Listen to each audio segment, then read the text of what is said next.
Welcome back, guys. So if you've been with our channel for a while, you may not recognize this handsome man next to me. The cat lives another day, but at least he no longer looks like a Yeti. A Yeti. A Yeti. Well, see, I got a haircut. Cut this morning outside the camper next to the generator. It was nice. Yeah, handsome man he is. So what's on the agenda for the day? Okay, so today we are finally going to be finished putting up all of these torched boards.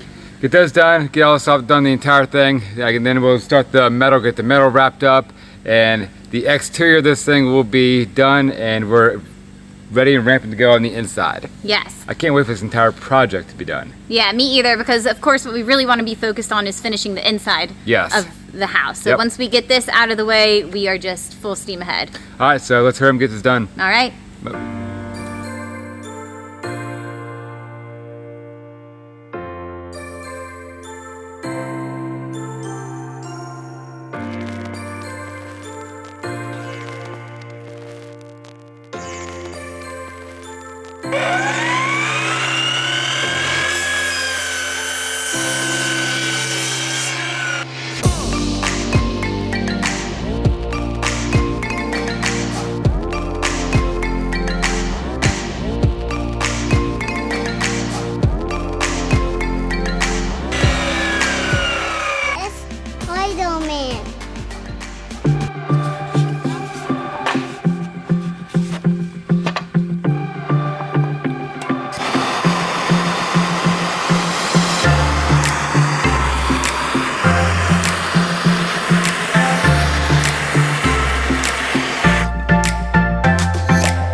We had a couple of questions about why we decided to go with a bunch of smaller cut pieces for the soffit rather than full-length boards running down the length of the side of our shed. So there were a couple of reasons for that. One of the reasons is that these smaller boards, we liked the little design detail that it added to the shed, and it matches the soffit on the back side of our A-frame house. The second reason is that our boards were not wide enough to go from end to end of the soffit. So we would have had to run two boards down together, and in order to connect those two boards, we would have had to put a piece running down the center to nail the joint together. So that is why we decided to go with a bunch of smaller boards for the soffit.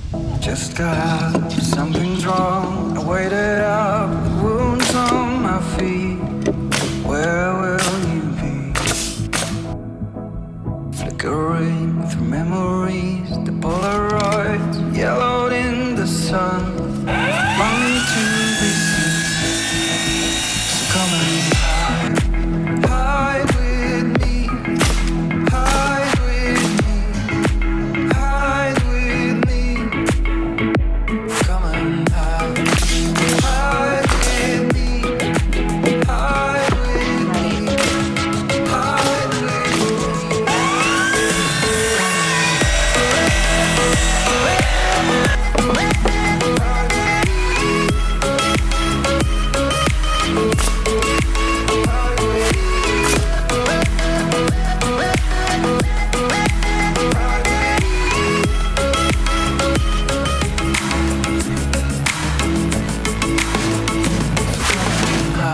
We got the front side of the shed done.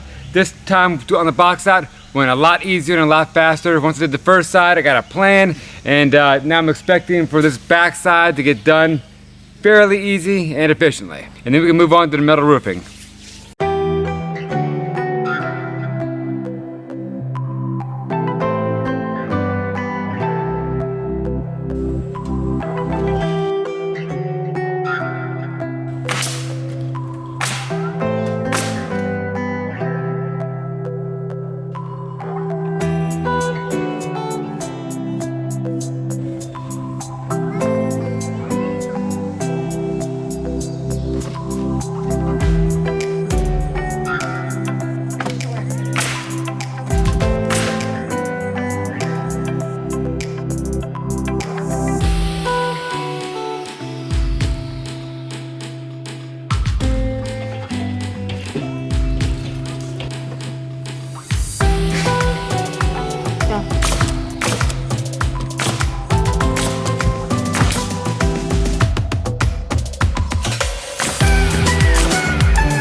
Okay, so hopefully you guys are as excited as we are that the Show Shoogie Bond siding is completely done, like 100%. Yeah, I'm just glad the siding's done. Yes, very me too. excited. Tired of cutting, nailing, and burning. Yes. It's getting old, so. Yep. But we got the front side of the shed done. The rake is up, going down. Yep. We did not finish the back side. Right. Go ahead. Well, that should probably take no time, so we're just gonna go ahead and knock it out tomorrow morning, but it is evening time now, and we're just ready to be done for the day. So we're gonna call it a night on that. Plus we're going to town, so. Yes. So that's it. It was a successful day. I love it. I think it's adorable. It looks like a little tiny house, and it perfectly matches the A-frame, which is just It does super match cute. it, which is cool. So Yeah. I'm glad doing this versus buying a kit shed. Yeah, me too. So- because it all goes together. It does. It Yeah. flows nice. Yeah. So that's it, guys. Thanks so much for watching. Be sure to like and subscribe if you like this video, and we'll see you next time. Yep, see ya.